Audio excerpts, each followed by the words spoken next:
Hey everybody, good to see you. Good to see you. Thanks for waiting. Come on, come up. All right.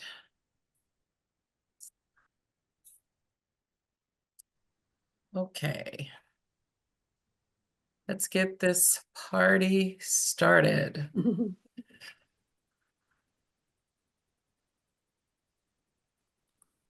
I used to ignore. Hi, I'm good. How are you, Mitch? Was that Mitch talking? Yes. No, it was Dave Braun. Oh, Dave. Dave, how are you, sir? Very good. How are you doing? I'm good. I'm good. All right.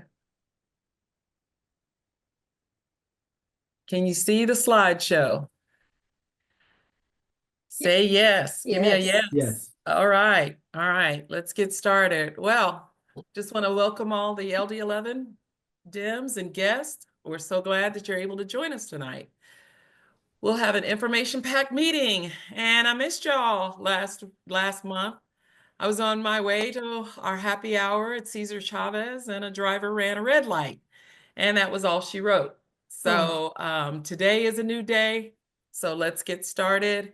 In our meeting tonight will be me and Chester, our first vice chair, Lindsay Barrington, our second vice chair, Shelby, who's on, and she's still LD11 chair or LD11 DIMS, and Sadia, our treasurer. So, and we have 3 guest speakers, and then of course, I think we have some electeds that are gonna join us in a little bit. So let's go.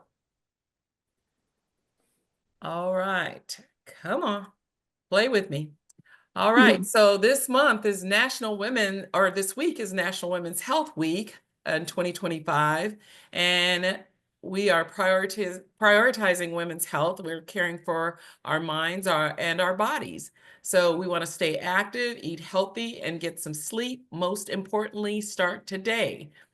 The federal government Office of Women's Health created National Women's Health Week as a way to encourage all women to make the choices which are right for them. Women have unique health issues such as pregnancy and menopause. Don't say anything. And some of the health issues that affect both men and women can touch women differently. Examples include osteoarthritis and urinary tract problems, both of which tend to affect women more. The observance begins each Mother's Day and runs from May 11th through the 15th this year. And National Women's Health Week also encourages women to consider the factors that influence their mental health, such as managing stress in order to ward off anxiety and depression. This year marks the 21st annual event. Yay! Also, May is Mental Health Awareness Month. Mental Health Awareness Month has been observed in May in the United States since 1949. The month is observed with media, local events, and film screenings. Mental Health Awareness Month began in the United States also in 1949. There's a lot of stuff happening then, and was started by Mental Health America. The Turn Awareness into Action theme was chosen for 2025 with the goal of celebrating the progress we've made in recognizing the importance of mental health and challenging us to turn understanding into meaningful steps toward some change. So I have an announcement to make. South Mountain DIMS, I applied for, and we were accepted in the grants program for Contest Every Race for 2025.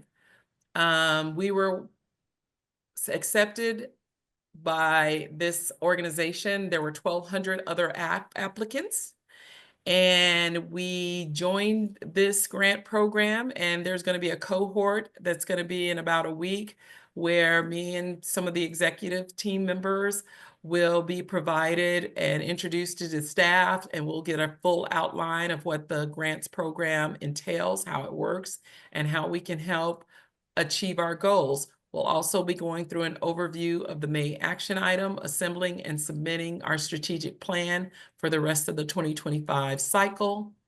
Contest Every Race is committed to helping Democrats compete everywhere. Their core program revolves around recruiting democratically aligned candidates for local office and providing them with the support they need to file and run for office.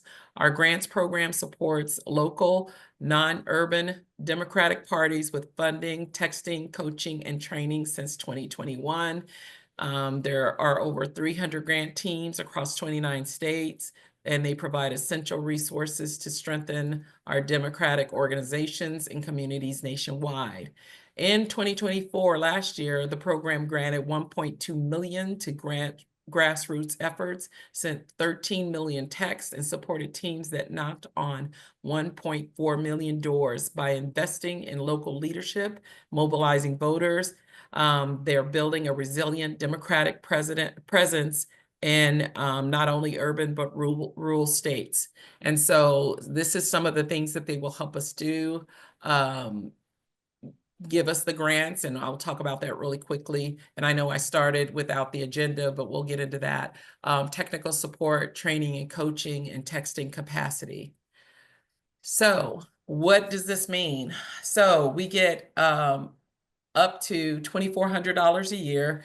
That means they will donate to LD11 Democrats, $600 per quarter as we complete the things that we can do to get ready for 2026. The staff will give us the support we need. We have unlimited texting. We'll do some training on that. We'll have access to briefings and trainings hosted by Contest Every Race. And we will connect to a thriving organizing community. So the grant teams are eligible for up to $200 per month, paid quarterly. So that would mean that LD11 Democrats could get up to $600 a month per quarter, or $600 per quarter, for a total of $2,400 per year.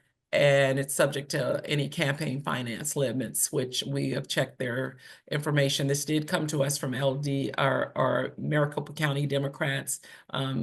Democratic Party gave us the information. So as you see, this is kind of what you see on the screen is kind of the annual, quarterly things that they're going to start doing. So this is the first quarter for 2025. So we didn't get April. May is already in stride, but we'll jump in June, July, August, and September, and the rest of the year. So more to come.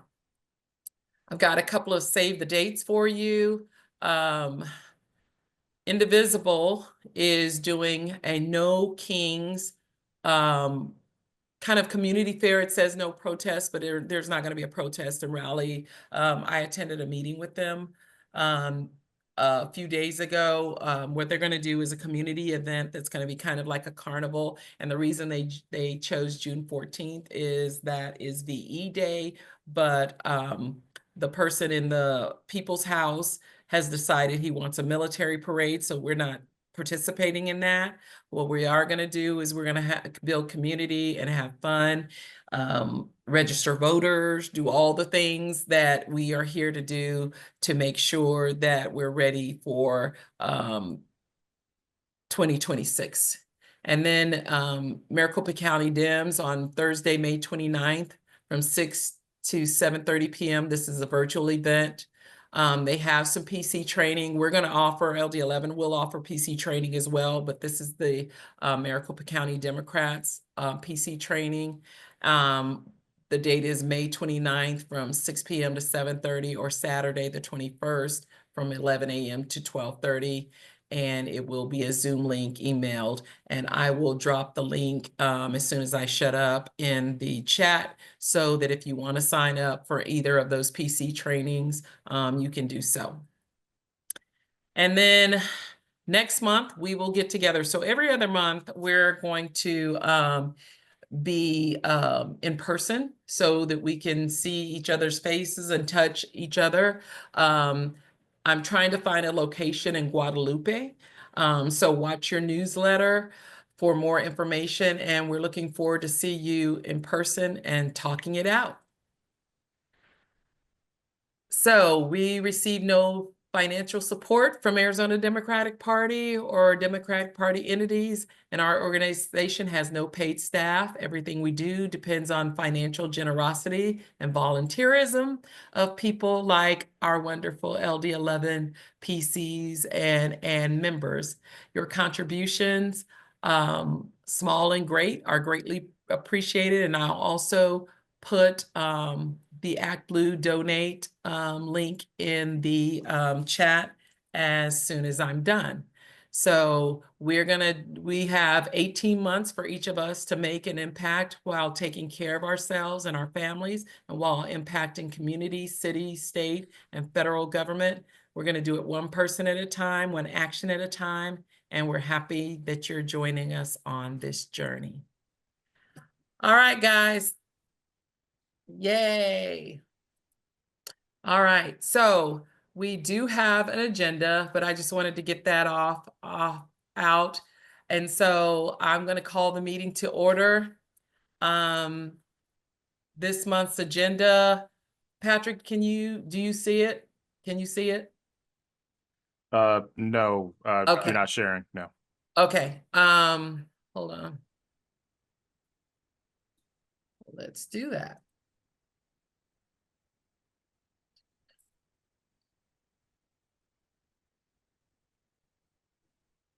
So this is tonight's agenda. Call the meeting to order right now. Can I get a motion? I approve the agenda. All right, thank you. Can I get a second? Yeah, it's Patrick, I second. All right. And I actually went out of order of our agenda. Sorry about that, but they've covered my hindy parts by motioning second. All in favor? Indicate by saying aye. Any opposed? Any opposed? Don't you dare. Anyway, all right, so I will stop sharing. And then I believe there he is. Our first vice chair is right there. And it's Chester. And Chester, you want to give your report? Yeah, you guys can hear me, right? Absolutely. Okay, good. First time using my headphones. I will try to keep it short and sweet here. I don't really have too much to report.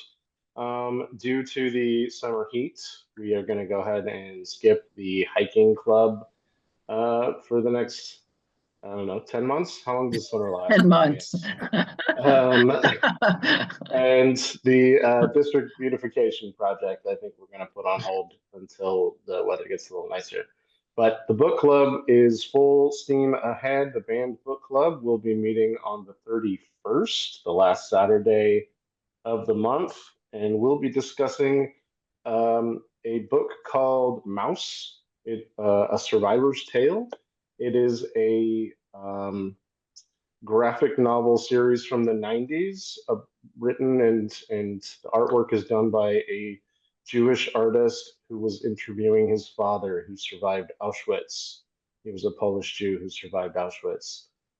It is fascinating and it is dark and heartwarming at the same time.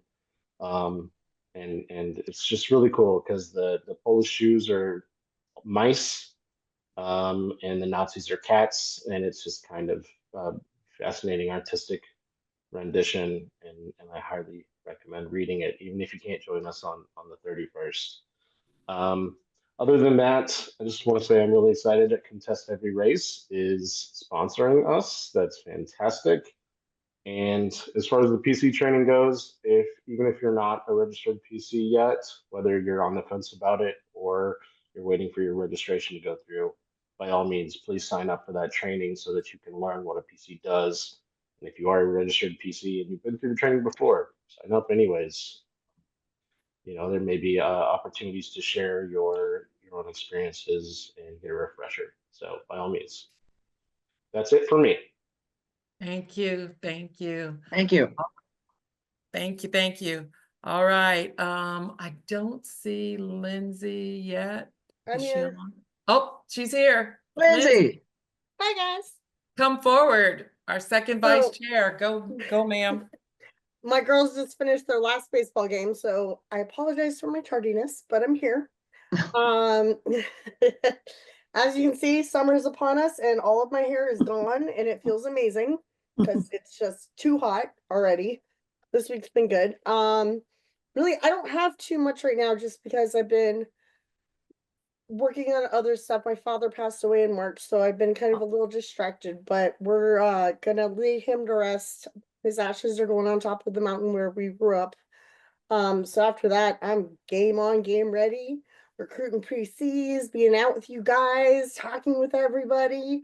And just want to let you know that I'm here for support if you need anything. Bonnie called me today just to chat. We had a great talk, and yeah, that's pretty much where we're at right now. So that's all I got right now, at least.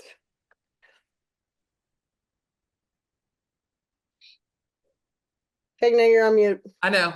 Lindsay is going to be doing the LD's PC training as well. So Correct. we have that to look forward to. Where's my secretary? There she is. She's Yes. LD Democrat. My name is LD11 Democrats, in case you didn't know. Yes, I don't know why it's doing that, but now Signa, you mentioned women's health, and I wanted to let everyone know because this is in our neck of the woods. There is a yoga studio, South Mountain Movement and Wellness. I literally started teaching there tonight, right before this meeting, and I just wanted to make you aware. It's really, really cool. We've never really had anything quite like this in the South Mountain Levine area. It is on the northwest corner of 35th Avenue and Southern. It's really cool. I recommend you check it out. And so my friend Jamila Rahim is here this evening with Reproductive Freedom for All. I have the dates for their call to action meetings are the last Thursday of every month. That is something that is in our calendar. I also added some events. Some of you who were in attendance at our last meeting got to meet Carly Gadberry with Healthcare Rising, and they are going to be doing phone banking events ongoing Tuesday, Wednesday, Thursday from 3 to 6 p.m. regarding Prop 139.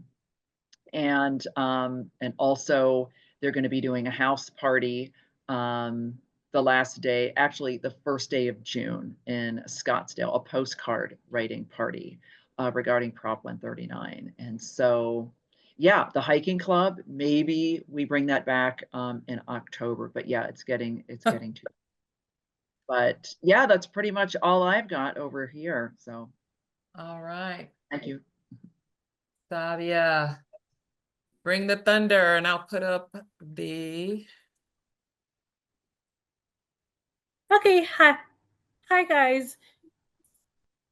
So as Signa said, I'm really excited that we got the grant from Contest Every Race. So I'm excited we're gonna get some more support. So as of April 30th, we have $4,103.85 in our bank account.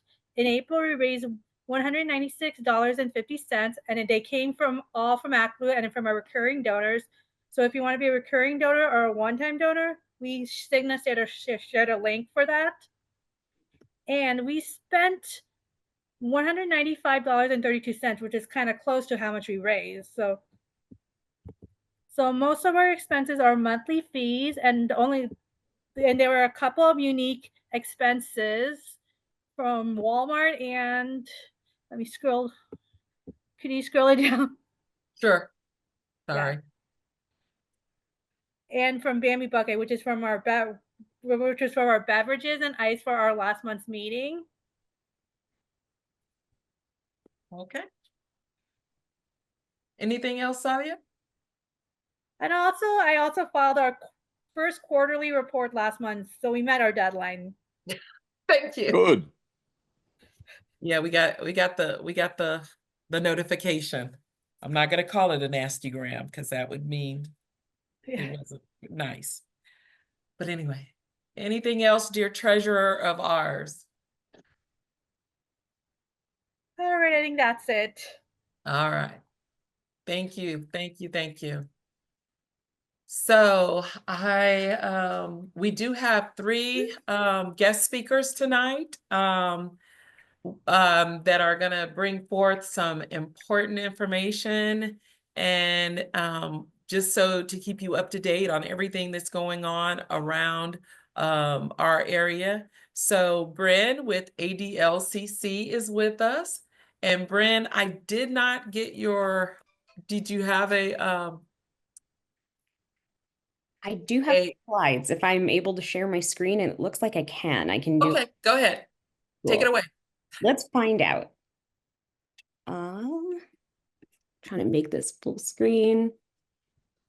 Can I get a yes or a no? Can y'all see my slides? Yes. Awesome. All right. Well, my name is Bren. Thanks for having me tonight. I am the field director with the ADLCC, which I will get into in a bit if you haven't heard of us. I am originally from Mesa, Arizona, and I've gone so far. I have moved to, I am an LD11 resident and a PC in Ardmore, so I've gone so far. I've moved, 2 cities over.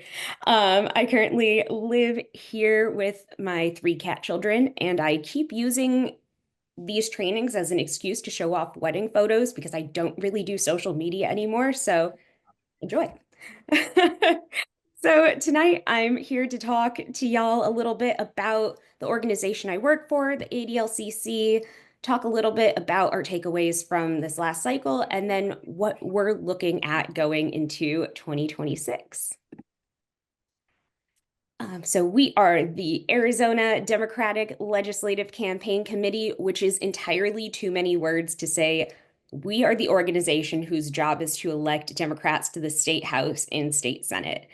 We are in a fantastic position in LD11 that we are represented by 3 fantastic Democrats. And so that's why y'all don't see me a lot. The bulk of my job is working in those purple districts, or we are right on the line.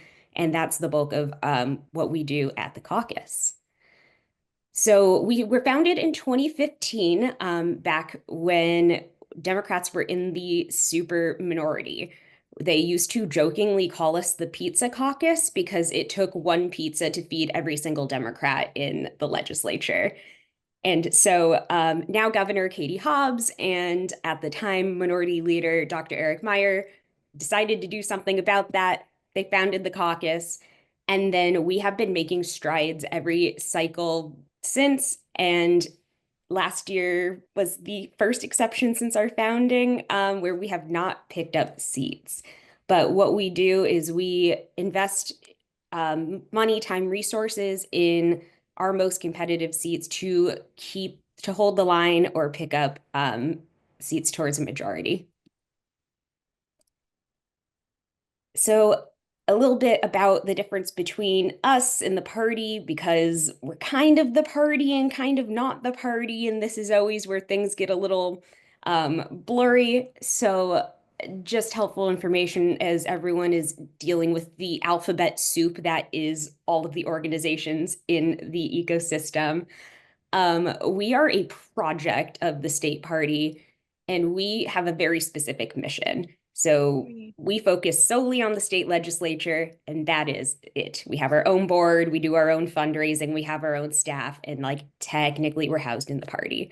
And we work solely on flipping legislative seats. Whereas comparatively, the state party's focus is the long-term, growing voters and growing party infrastructure across the state. And then the third thing that often comes into play that y'all probably have interacted with is the coordinated campaign, which is a project of the party that's layered on top of all of us, and tends to focus on the up-ticket races. So last cycle, that was the president, that was Ruben. This next cycle, it's going to be Katie and Adrian and Chris Mays. We are often not involved in the coordinated because we would be so far down on the script that it's not worth it for our candidates. So we often operate independently from the coordinated campaign. So if you operated with an organizer and got to know an organizer this past cycle, they were probably with the coordinated, and we have slightly different purposes. So again, what we do, we work on recruiting, training, and supporting legislative candidates. We also hire and train campaign staff for those candidates. we work on getting professional consultants for folks and really minimizing the costs for the folks who are running for the legislature by doing a lot of stuff together, and do a whole lot of polling. And we also do member support. So for example, the support that we give our Democratic members, like the folks in LD11, we help with their fundraising, call time support, do some press, give them access to vendors that are used to working and running professional legislative campaigns and that sort of stuff. And then other things that we do to help build infrastructure, even across the other districts, like all of the districts. We hold a monthly chair for all LD and county chairs in conjunction with the state party. We have a free training for anyone running for the legislature. It's a 6-day boot camp with our partners Leading for Change, and a lot of other resources, including access to staff if folks need help building their LD infrastructure or are interested in running for office. And I'm going to skip that for now because I think I explained it earlier. So heading into 2026, I'm sure this is not news to folks at this point, but we are doing all of the postmortems and looking back, and a lot of voters really think that we as the party missed the mark. And it was very hard, especially down ballot, to separate ourselves from the top of the ticket. And so whatever the messaging at the top of the ticket was, we were dragged along and associated with. And so our base cares about a lot of the same things, and a lot of folks really want to feel like their candidates are working for solutions, which often comes, if you ask a voter what that means, is moderation. I don't know if I agree with that. I think it's the perception of moderation. Take that as y'all will. But I thought this was interesting and something that might be helpful moving forward. The New York Times, after the election, did a survey of folks, and the things that they saw were, this is what I personally care about, this is what I thought the Democratic Party was running on, and this is what I think the Republican Party was running on. And overall, if you take this sample at least, it really does illustrate why there was a red wave this cycle. However, we do think that 2026 is a good opportunity for Democrats, much like in 2018, where we saw the blue wave in reaction to Donald Trump the first time. I think folks are going to similarly react once they are starting to get hit in the pocketbook, because that is the things that folks said that they value, are the pocketbook issues. And it's about to get a little rough out there, it seems like. So we're taking this opportunity as the caucus and the folks up ticket are as well, to really hammer home that we are the party that cares about working Americans and the issues that impact them. And I think the big thing that we are looking forward to this upcoming cycle is making sure that there is a stopgap. If we have to hold on to the legislature, we have to make gains in the legislature, and we have to hold on to Governor Hobbs's seat. We are the backstop to the nonsense at the federal level. And so we are working hard to gear up, retool, and get ready for this next cycle.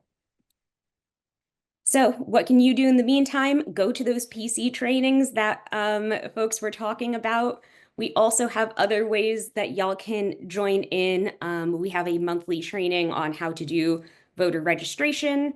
We have a weekly phone bank for registering voters who may have fallen off the active early voting list. And then we have resources like how to build your LD and county party. If you're interested in running for office, there are plenty of trainings we can plug you into. I run one that's specifically for running for the legislature. So if y'all know people in other districts who are interested in running, send them my way. And as a general statement, call your electeds, even in this district, our electeds are having a rough time. So call our incumbents and let them know that we appreciate the fight that they're putting up to stop the nonsense. In all the other districts, I say if you have a Republican, call them and let them know what you think. But in this district, call our electeds and thank them. And you can find all of our events on our Mobilize. So with that, let me know if y'all have any questions. Otherwise, thanks for having me. And yeah, I'll pause for questions. I have a question. Yeah. This is Dave Braun. Brent, does your organization actively recruit the 90 candidates that we actually need to take over the legislature? In other words, do you recruit people in every legislative district to have a Democratic candidate? For so long, the party has been negligent, even worse than negligent, almost deliberately irresponsible by purposely single-shotting. We'll never take over the legislature if the party keeps on doing that. But I'm wondering what your organization does. I, again, can only speak for the legislature, and every cycle that I'm aware of, we've recruited Democrats in all 30 districts for both the state house and the state senate. The issue of the single shot is a strategic one. And, you know, there's always a debate on whether or not certain districts should be single shotted, and every single cycle, no matter which one, folks, there's about 50% of people who think certain districts should be single shotted. The other half think people should be double shotted. And so we go based on the data that we've seen. And, you know, we can't always predict everything in the future. If so, we wouldn't be here. If I could predict the future, you know, we wouldn't be here and we'd have the majority. But we do, to answer your question, recruit folks in every district for both chambers, and the single shot and double shot is a broader strategy question for some of those districts right on the edge. You said you're at least somewhat independent.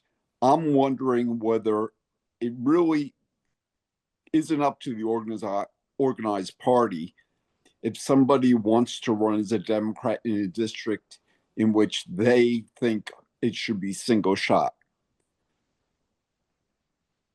I personally think, like Howard Dean suggested a decade ago, Democrats have to run everywhere, even in East Mesa, where we're never going to win. Make the Republicans compete for those races. Hell, we've had Republicans die during the middle of a campaign. You never know what happens. And you'll never take over the legislature. You'll never carry out what you're saying your main function is without having 90 candidates, period. And I don't care what a couple of executive directors have said. They're wrong. Well, thank you. Yeah. Also, may I ask, I've never heard of a 6-day campaign college. A 6-day campaign training with leading through change. Is that what you mean? That's a long time. I'm surprised you're able to get candidates who are willing to do that. It's over 3 weekends. Oh, all right. You give them TV training? You mean like media, like how to Yes. speak to the media? Yes, that is one of the sections. Good. All right. Any other questions for Bren? Well, thank you, Bren, for coming. We appreciate you. Come back and inform us on what else ADLCC is doing. And right now, we're going to call up from Reproductive Freedom for All, Jamila Rahim. Hi, everyone. Thank you all so much for being here. Thank you for having me here. And Shelby, thanks for the invite. My name's Jamila Rahim. I'm one of the Arizona State organizers with Reproductive Freedom for All. You might know us a little bit better as NARAL, but we've gone through NARAL Pro-Choice America. That's our vintage branding, but we have gone through a rebrand in the last few years to Reproductive Freedom for All, just so that we can be more in alignment with the actual mission that we have. I'm going to share my screen as well and show you guys a couple things we've got going on. All right. So, couple things, I just wanted to like go over what we do as a state chapter, but also just some of our upcoming events and how you can get involved if you are looking to have more effort and activity in the repro space. Obviously, as you know, it was awesome hearing from Bren. I actually am coming from the ADLCC. I was working there for 2020 to 2022. So it's nice to have some like familiar faces around the area and some other orgs represented. But as we know, like this space is going to have to be intersectional going forward. The next 4 years, not just the next 4 years, actually, just starting now and what should have been happening, we're all organizers. While I'm a state organizer and do this as a profession, all of us, just you all showing up here today, you are organizing, and that is impact and mobilizing in itself.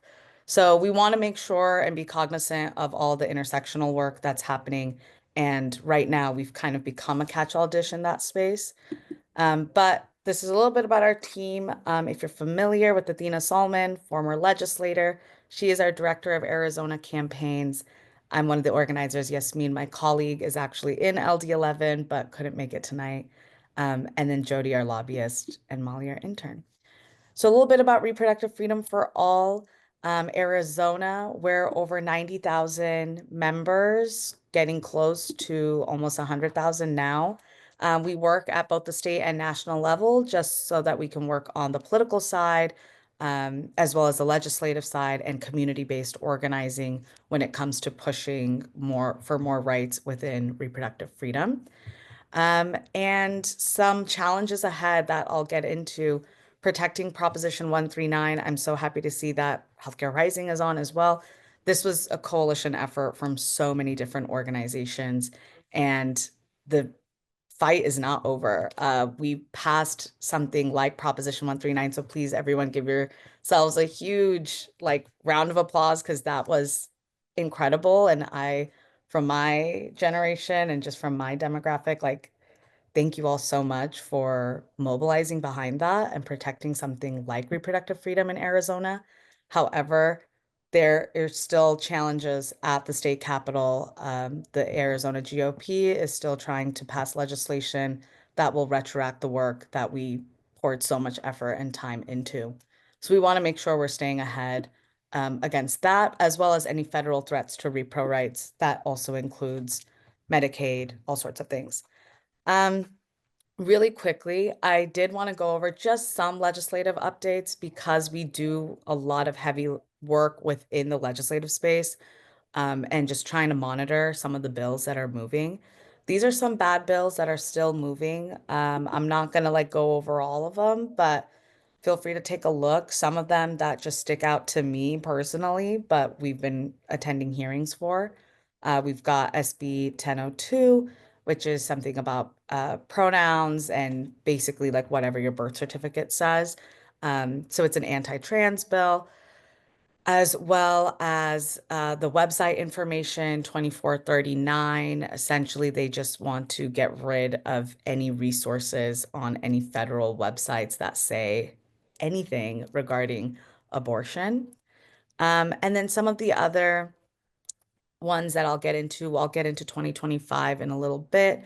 But we also have the child fatality one, birth certificate amendment and you'll notice a lot of these are the same bad players, Rep. Keschel being one of them. And then abortion inducing drugs. So that's the 2681. That one's still moving. It's still out on the floor. That's something we want to get ahead of. Some of the vetoed bills, really great for someone like Governor Hobbs to swiftly use that veto pen. Luckily, her and Attorney General Chris Mays has really become one of our biggest defense mechanisms. But sex-based terms, medical records, parental rights, there's a reason that should have gotten vetoed too. I know there's a little bit of contention behind that one, but we want to make sure teenagers have privacy when it comes to their medical backgrounds, and then health education and fetal development instructions.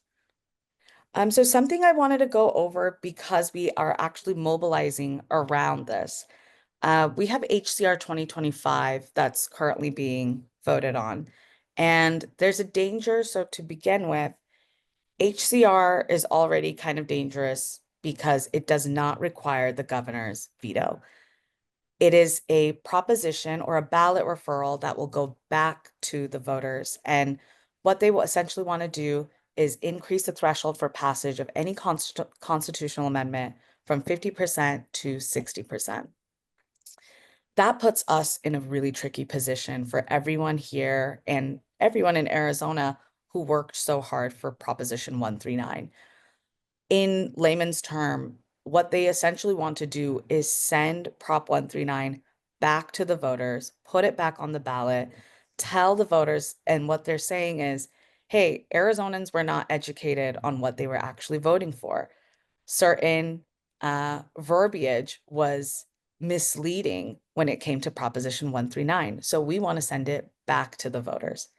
That's a really dangerous precedent for us, one, in the repro space, but for all of us who have worked so hard to pass something like Prop 139, because we saw the propaganda that they tried using the first time around. I use this example a lot, but someone like my mom, who is not as politically active, came home one day, saw a billboard that said, "Protect women, vote no on 139." And so she came home and told me, like, okay, that seems like something I want to protect women, so I should probably vote no on 139. So we can't anticipate for what kind of propaganda they might use this next time around. And there was so much mobilizing for something like Prop 139, so we cannot let this get to the voters. And we actually have some actions regarding HCR 2025 coming up, and I drop them at the end of this slide.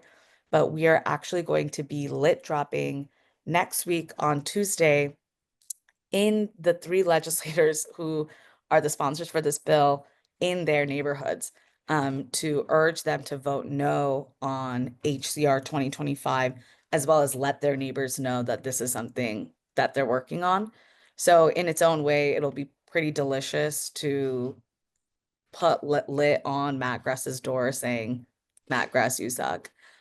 So if you are wanting to join us, it is going to be on Tuesday, and I'll have more details, and I'll put all of the links in the chat as well. We're also going to be joined by the National Campaign for Reproductive Freedom for All for this lit drop. We actually have a organizing retreat next week. So it'll be kind of fun to see all of the other national organizers from different states like California, Michigan, Georgia, and Nevada come and join us for an Arizona effort. Some of the other work we're doing on the federal level is just protecting Medicaid and making sure our elected officials know that this is a non-negotiable for Americans. 80% of Americans oppose the cuts to Medicaid, point blank. And 89% of Americans believe that funding for Medicaid should be kept the same, if not increased. So this is something that we're doing a lot of different op-eds around. If you are someone with a personal story around Medicaid, please reach out to me. I'll put my information in the chat as well. We're just trying to gather stories. We're trying to do more mobilizing around Medicaid. We just hosted Protect Medicaid Town Hall with Senator Ruben Gallego in the month of April, and hopefully we'll have many more. And I'll keep Shelby updated with those town halls so that she can let LD11 know. And then another really cool action that's happening, and this is open to everyone. If you're not a Reproductive Freedom for All member yet, no worries, come be a member tonight. We're doing an Action Council Advocacy Day in Washington, D.C. on June 24th to the 26th.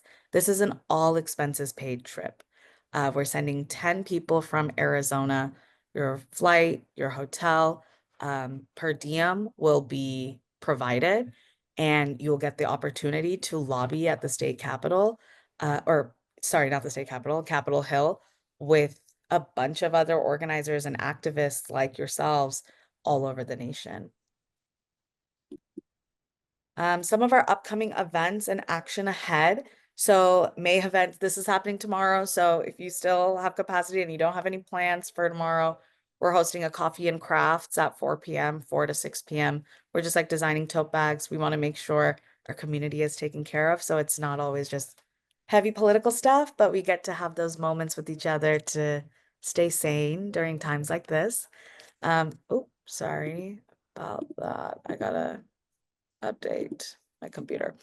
And then Tuesday, as I mentioned, on the 20th is the lit drop for HCR 2025 at 4 p.m. We're going to be meeting at the Senna House Hotel in Scottsdale. And then, as Shelby mentioned earlier today in the meeting, every last Thursday of the month, or every fourth Thursday of the month, is our Action Council meeting. This month's is going to be on the 22nd. We meet at 5:30 p.m. at the Local 99 Union office.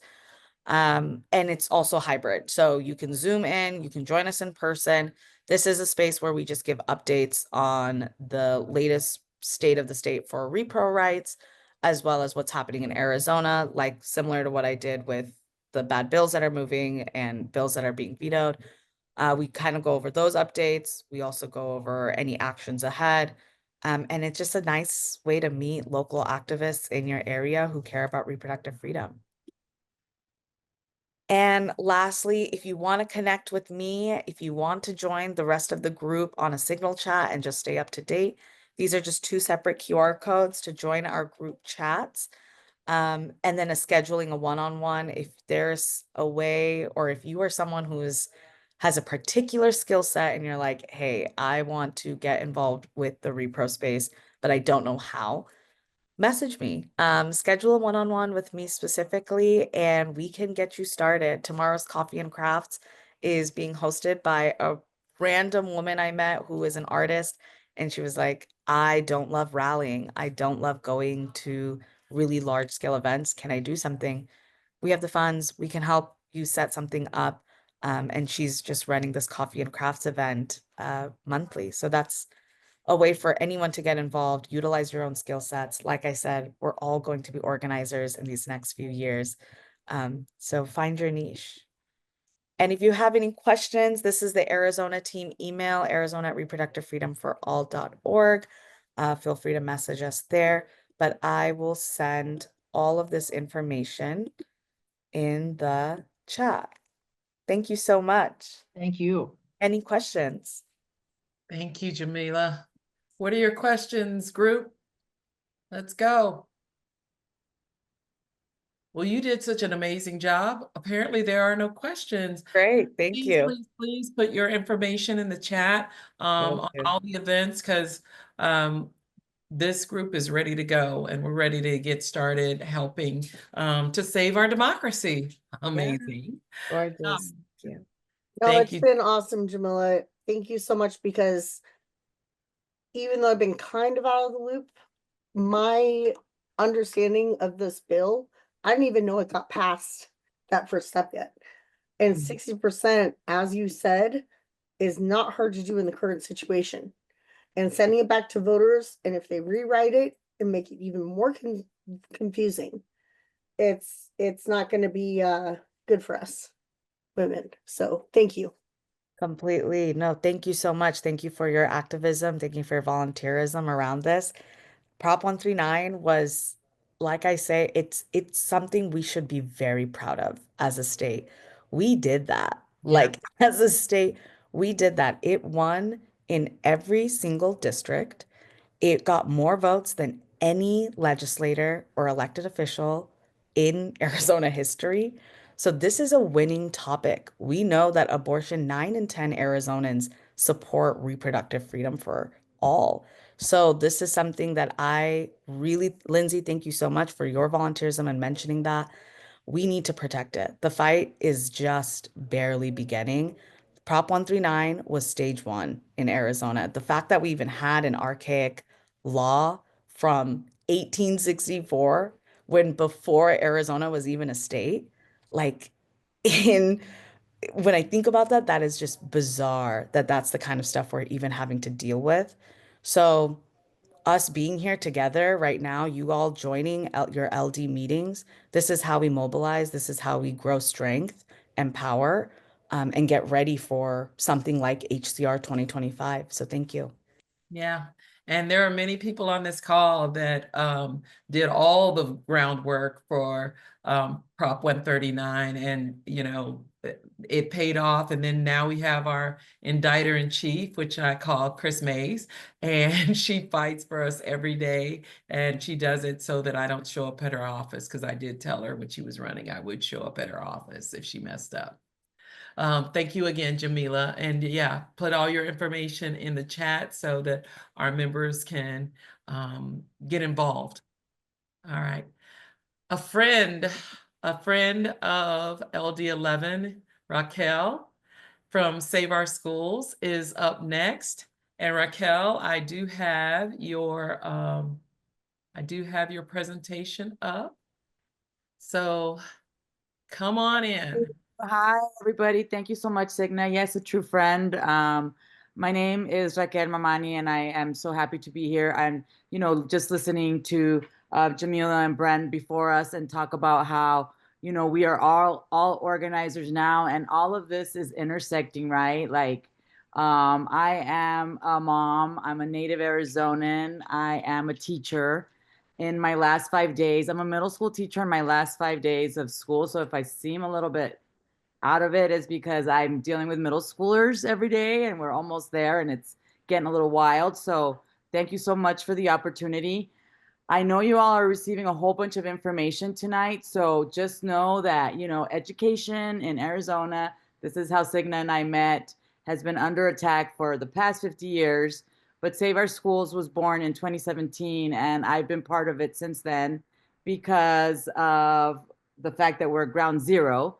So there's a lot of information in here. I'm going to kind of try to keep it going to respect your all's time.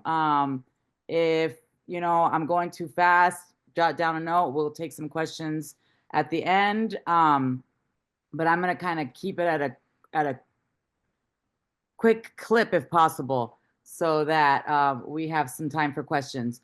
So I think most of you all know us. We're Save Our Schools Arizona. We are a network of 20,000 education advocates that come from all walks, right? And so we care about education because we know that it makes our communities better, our lives better. It's in our Constitution. It shouldn't be a political issue. As I always say, we should all care about quality public education. So real quick, I'm just going to take you through a little bit about what's been going on with the war on education, what Save Our Schools Arizona is doing before that, community action teams. We call ourselves the CAT team. Some of you are already part of our teams, but you can be part of, helping with the Prop 139 and advocating there. And you can also be advocating, right, for our LDs. And then we're also advocating for our schools. And the nice thing is that, Save Our Schools Arizona does a lot of this that you can do from home. So you are our citizen advocates from home. So we'll be unpacking the war on public education. And Arizona's ground zero for the impacts of universal vouchers. And now we are right in the eye of the storm with national vouchers, Project 2025, and they've renamed it. So we'll talk a little bit about that. And again, what you all can do about it. So I know it feels like it's coming from all sides, but I think we all kind of knew that this was going to happen. So we're going to pass the baton, right? So we're going to pass the baton, and we're going to make it as easy as possible. So if you can hit the next slide.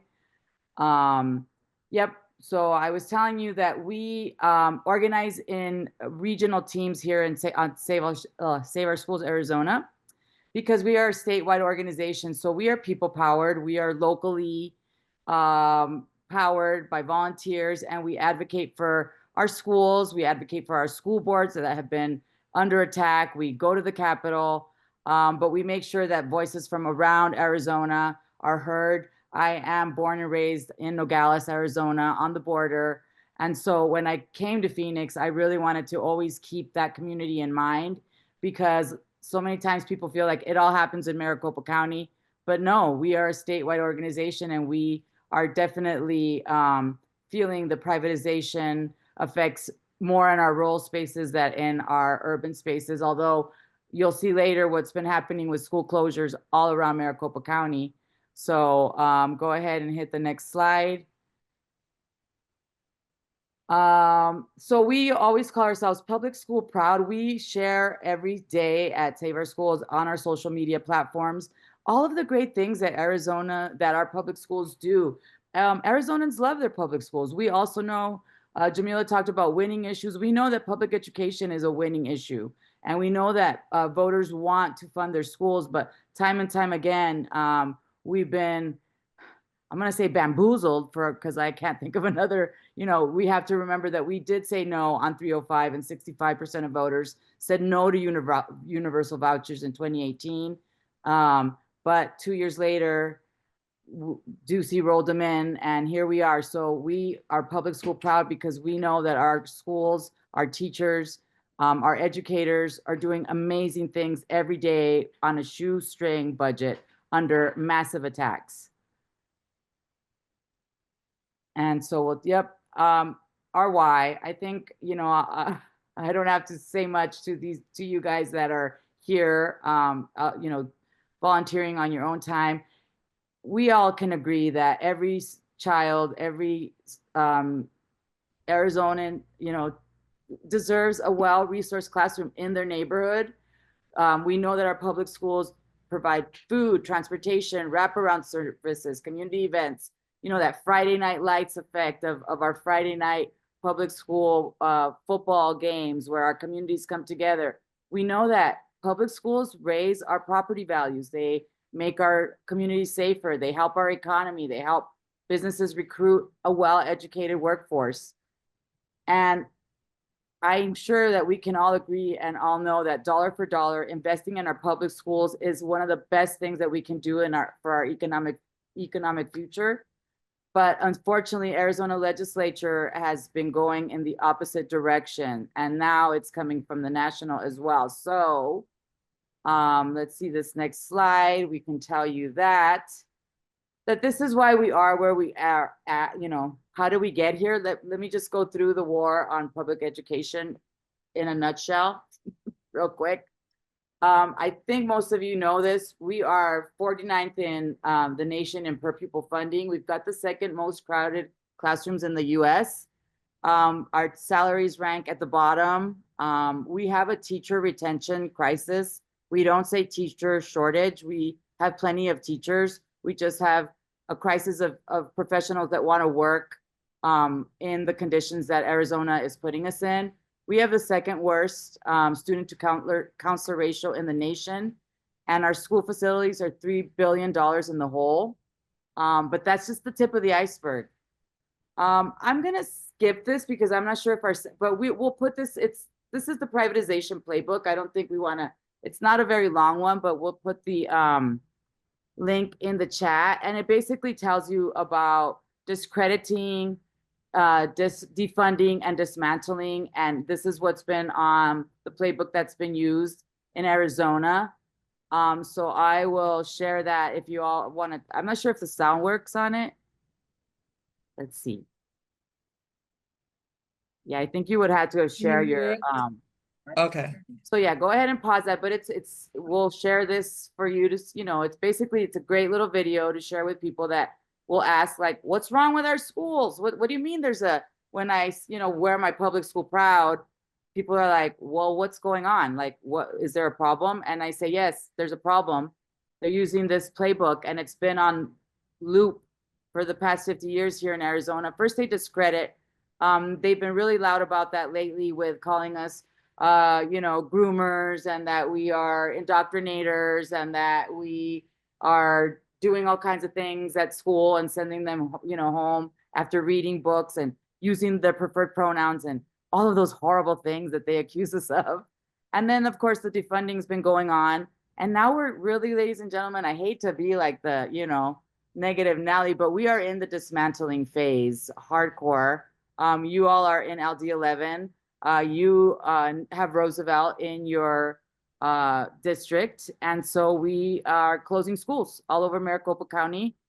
And it's going to go statewide here pretty soon because we keep getting money taken away, just like this little cartoon here, right? They're taking it all from the public, giving it to the private schools. And it's, like I said, the tip of the iceberg. So we're going to keep on moving. And vouchers.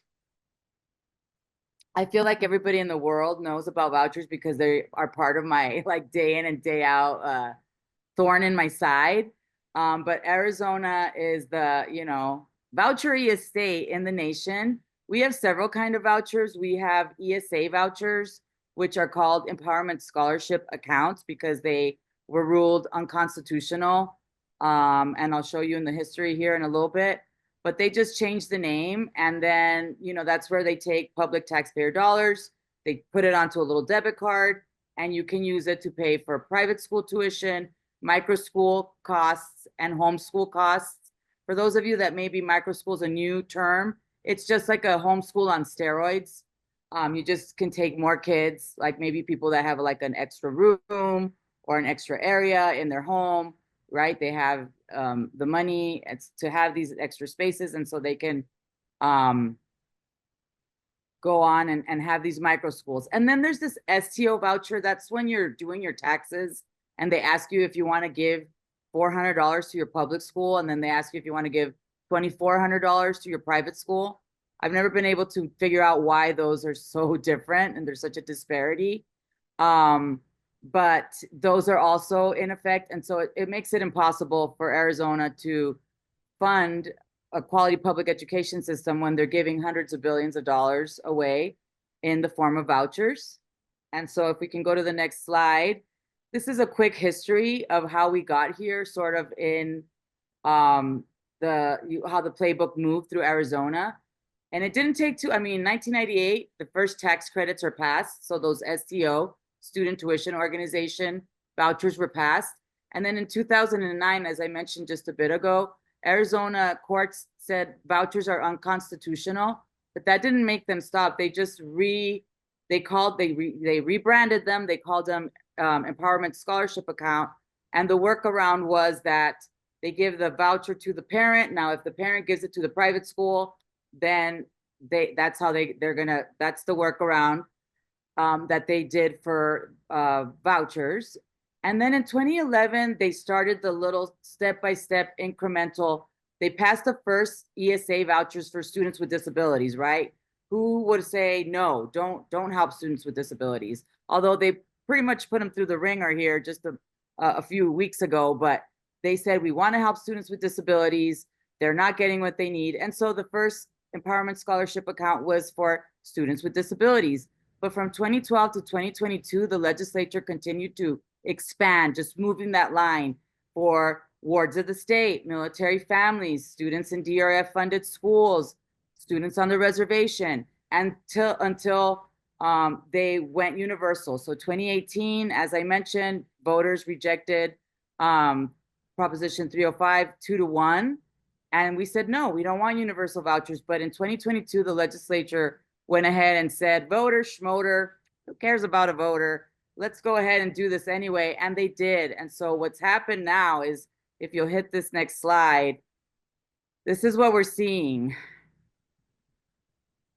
This one, it doesn't take a numbers, genius to see the massive expansion and what's been happening and how this is just compounding and it's snowballing. And so now we're, close to $1 billion in the red. These are unbudgeted costs. And this slide makes my brain explode a little bit because you could just see what's been happening. And it's like right now it's an avalanche and we're having trouble getting it back and getting the toothpaste back into the tube. And so if you'll hit the next slide, these numbers are, not up to date, but $600 million in opportunity costs. We need teacher raises, we need smaller class sizes, we need repaired school buses, career and technical, extracurriculars. We need so very much. And while you sit and watch the wealthiest families take these dollars away from our most vulnerable, it's incredible. So we, Save Our Schools has all the data on the fact that a majority of these vouchers are going to students that have never stepped foot in a public school and have been in private school the whole time. And now they're just getting, it used to be $7,500 per student. Now it's gone closer to $95,000, closer to $10,000 per student that they can take in a form of a voucher to pay for private school, charter school, or homeschool costs, which are, very loosely monitored. There's really no transparency or accountability. If you can go to the next slide. Just keep clicking through this. These are just like news reels about Mesa and Dysart and Flagstaff and PVUSD, and here's Roosevelt closing 5 schools. I've been in Phoenix Al. Here I was supposed to do a little bit more homework and give you all of LD11, but I just wanted to show you this impact list. This is all available through Save Our Schools. If you'll go back, Signa, and hit that link. This is something that is available to everyone, or we can share this slide as well. You can just plug in. Oh, sorry, I might have not skipped everything. Let me see. Can you go back? Yeah, hit that impact link and see if it'll click for you. Okay, and then let's just do hit right there on that search, go ahead and hit, or go down to Roosevelt or put Roosevelt right there in that search. You can, okay, so right here, you can see that Roosevelt Elementary has 803 students on the voucher program, but they have drained $8,027,000 from your area. And 7,197,000 of it had never been in public education. So 90% of the vouchers are going to kids that have never stepped foot.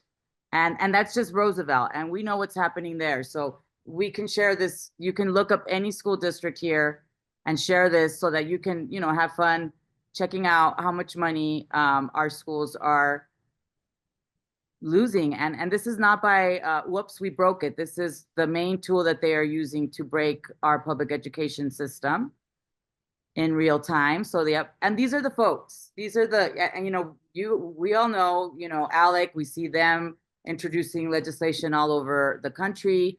We've got, Yes Every Kid, and those are the fun ones, right? Where it sounds like they're trying to help you. Americans for Prosperity. We also have some of the Spanish speaking ones that are not on here, but I think it's called the Libre Initiative.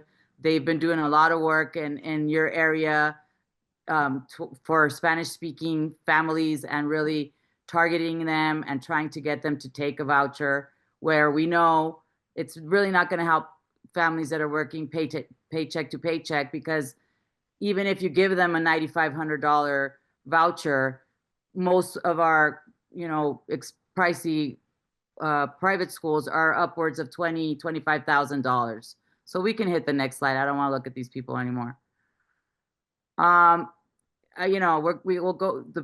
This is a no-brainer. Who's benefiting? People in higher income households. Who's losing? People in lower income households. Those that were already enrolled in private schools are winning. It's just a big old scam. So I think this is another. This is just another, these are screenshots of all of the ways that this has been, it's a scam. So there's been ghost children. Back to Attorney General Mays. She's been a pioneer and she's been just going after these guys, but they've been scheme after scheme after scheme, millions of dollars without oversight, without any transparency. And this is not by mistake. This is by design. They could have put these guardrails in but they don't want to. They don't want to require any kind of oversight because end game is to break the system. Yeah, Horn it is, but he's one of those that, like, he's like squirrel, like they're trying to distract us with him, and you know we will take care of him in due time, my pretties. But right now we're in the eye of the national privatization thing. So now with the yeah, the guy, the inner whatever Cigna called him in the White House. We've got Project 2025, and they keep changing the name. You know, so they're going fast track to dismantle the Department of Education, as you've seen, LGBTQ and DEI, block grants. I mean, they've just been knocking just beating us up completely with all of this. This is the ECCA. It just changed. It just changed. They changed names on it. So in the notes of this slide, Cigna, I believe there is a link that Save Our Schools. We do have a script where, and if Cigna can't grab it, I'll grab it and share these, where you can call right now. So we are doing calls. We are doing, we have a new mode email where you can send emails. We are doing power hours where we're getting our volunteers to email, call. I just called Schweikert because he voted yes. It is moving. I think it passed the House. And so Schweikert voted for it. So I'll share some things that you can do from home to email and text, or email and call your legislators. Save Our Schools has community action teams that you can join. There's a bit.ly there, or I think there's a QR coming up. And, you know, I know we're kind of going back to the well so many times, but we need your voices. You know, we need to speak up. Request to speak is no longer up because it's, you know, no longer time for them to go through both of those committees and all of that. But we are still calling. We are still going down to the legislature. We've got actions coming up. We know that there's going to be a press conference coming up from the Love Our Schools. That's Jenny Clark, who testified in Congress that no schools in Arizona had closed due to universal vouchers.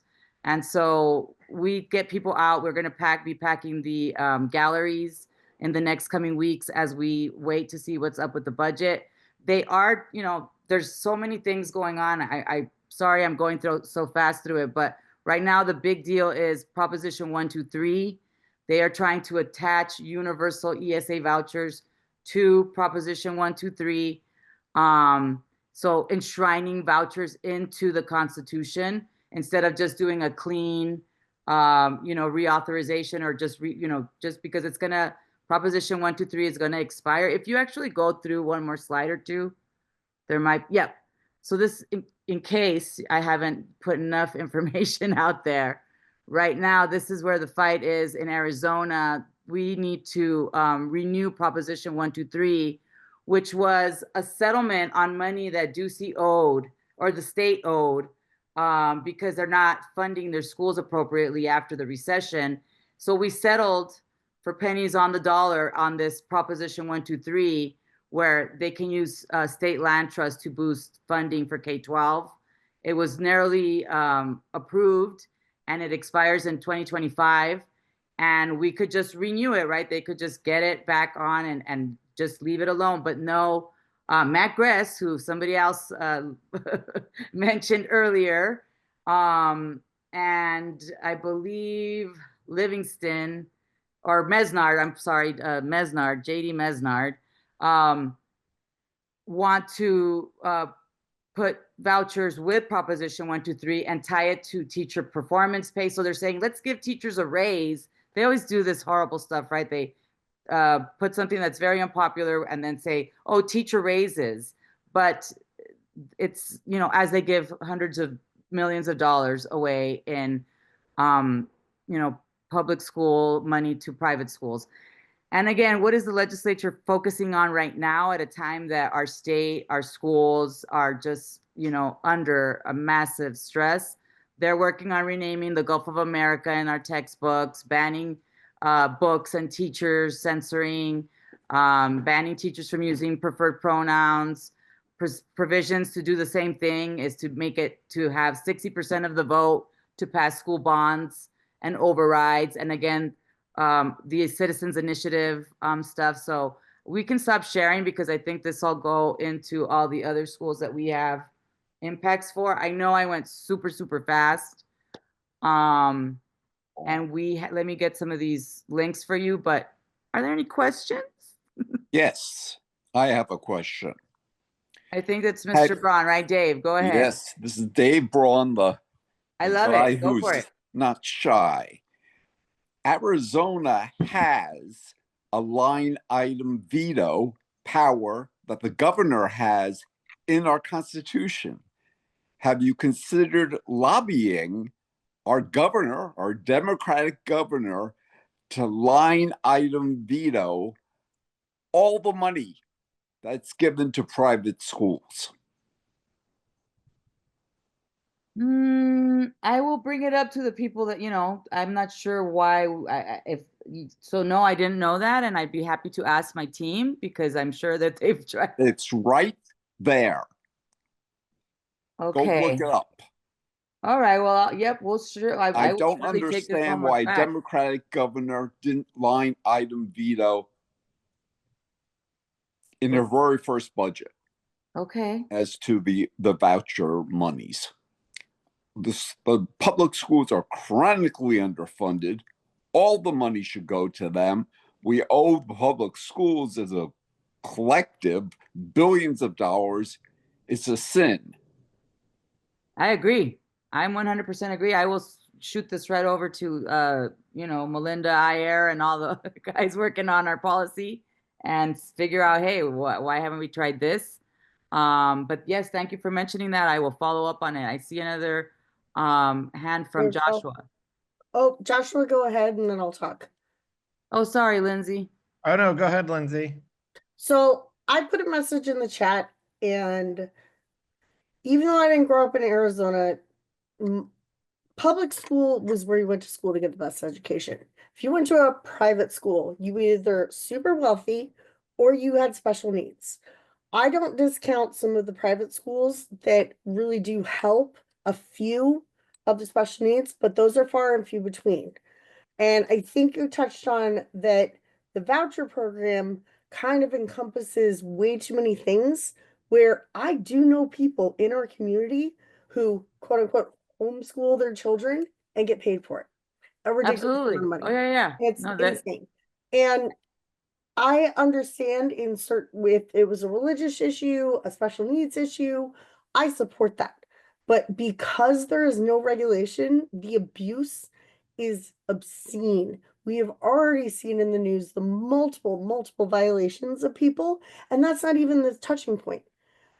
Yes, I know this administration and Tom Horn, they are just, feeding the lack of intelligence.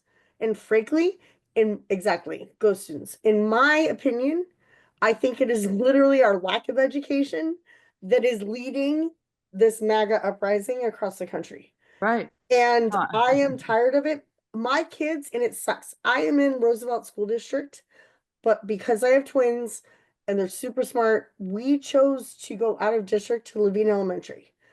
And now they're going to Vista del Sur next year. They got accepted, which is a national blue ribbon school. If you guys don't know what that is, it's only 4 or 5 schools in every state that qualify due to academics. Nothing to do with funding. Nothing to do with funding. Just accelerated programs, etc. Performance of students. My children's teachers need to buy snacks by parent donation. So we are asked as parents to buy all the school supplies, provide all of the snacks throughout the year. Multiple times they'll send messages. And they're talking about now cutting the free breakfast and lunch programs that every school district in Levine has, and Roosevelt. I think the free lunch program has enough funding, and correct me if I'm wrong, Raquel, for both Levine and Roosevelt to continue through next year, but free breakfast is gone next year, or they don't know. I'm not sure on all of that. I mean, there's so many cuts being made all It's around. insane. It's like crumbling. I mean, I just watched the Phoenix L closures, right? They promised that just we're going to close these 2 schools and then everything's going to be okay. They just came out with an announcement saying we're still charging now for preschool and we're still closing more schools. And, you know, if people think that closing schools is an answer to what's happening, they're Out of their mind. absolutely mistaken. And I think like there needs to be more education from your group about charter schools are not necessarily held to state standard testing. And a lot of universities in general, especially higher level universities, not necessarily Ivy League, but other ones, they'll look at charter school programs and laugh at you. And people don't understand that. This is all great stuff, and sorry, and I'm done. No, you're great. And actually, we just have to make it like Save Our School spends a lot of time trying to educate people, and we have to make sure that they're bits that it's digestible. And right now, we need people to know that charter schools are an issue. They are publicly funded, privately owned. They don't play by the same rules, and that's we're looking at that. But right now, some charter schools, we have some charter schools that are good, and then we have some charter schools that are not. But right now, really, it is where we're billions of dollars in the red going to private parochial schools, micro schools, home schools. And you can go on to Save Our Schools website, and we can show you there the amount of fraud that has been found. We've got all of the receipts. You can go on to the Arizona Department of Education, and we can show you there the things that have been purchased: chicken coops, dog washing machines, whale watching trips, what else? Espresso machines. I mean, if you can download a curriculum from ChatGPT, you can pay for it. And then when there was a backlog of these things getting paid, and the actual people that this was meant to be for, the people with disabilities, falling to the bottom of the barrel, right? Not getting their reimbursements in time. And, some families can't float thousands of dollars, until they get paid. What did Tom Horn do? He said, let's just blanket approve anything $2,500 and below. We're just going to approve it, blanket. And so this program is fraud. And it's, again, beating the dead horse, but it's not by mistake. It's by design. Yeah. And for the sake of time, let's go to Josh, because Josh had also some ADP updates as well, because we're actually under 5 minutes to the end of our meeting, and we want to definitely respect the time of our members. Go ahead, Josh. Hi, Raquel, great work, and Jamila as well. I'm hoping now that we have a sympathetic, oh, that looks terrible. Sorry, the filter is so terrible. I'm in a low light room. I'm hoping maybe we can get a constitutional constitutional case with the Attorney General for at least the money going to parochial schools under Section 11 of the, what is it? Article 11, Section 7 of the state constitution. Yes. So my name's Joshua Polchek. I'm one of the vice chairs at the Arizona Democratic Party. I want to thank everyone who supported myself and everyone else who ran for the new board. Just to give some folks an update, we have a permanent executive director now in Michael Ruff. We are looking for a finance and operations director. Likely going to be looking for a permanent communications director. I think our communications director is looking to move on. The board and the broader executive committee will be meeting next week to approve the budget. And then our next state committee meeting is in Tucson on June 7th. That will be an in-person only meeting. We are working on getting the proxy set for that, as well as the proxy set for the executive committee meeting next week to approve the budget. With that, I'm happy to answer any questions about what's going on with the state board. I'm really excited with the work that 11's doing, and I will make sure to communicate that up to the rest of my board members about how active y'all are doing, and get some ideas and try to get them shared with other LDs as great things that we can that can happen for getting people involved outside of just a Zoom meeting talking about politics. So I love the book clubs and the action days and all that. So y'all are doing great. Happy to take any questions, or if you have any concerns, I'll drop my ADP email into the chat. I'm always available to talk if people want to talk offline or communicate with me directly by email or a phone call. That's it. Thank you, Josh. Let's see really quick. We are going to, again, I'll reemphasize that we're going to meet in person. We're trying to find a place probably in the Guadalupe marketplace, because our LD does stretch all the way to Guadalupe. So we're going to try to include that community in our next meeting. So take a look at your newsletter and make sure that, you know, you stay up to date on where we're going, what we're doing. And then those trainings, we're going to start putting all the trainings and all of the extra things that have been mentioned here with all the different groups, so that you can choose and decide what it is that you want to get involved in. And in the CER grant that we had, there are some deliverables that we'll have, and we're going to also put those in the newsletter as well. But we'll keep you informed. Thank you, everybody, all of our speakers, every single member that showed up tonight. You don't know how this blesses our heart, and we know that we have a lot of work to do. Next meeting is in person. Bring a friend. We need to get boots on the ground and get the work of the Arizona Democrats, especially LD11 champions, working. So with that, can I get a motion to adjourn? Yes. We just want to stay? We're just going to stay tonight? Oh. Move to I adjourn. was on mute. Sorry. Can I have a second? Second. All right. Everybody in favor, say aye. Aye. Aye. Any opposed, just sit in your house and don't say anything else, okay? All right. Thank you, everyone. Guys, love you like tacos. We'll see you next month.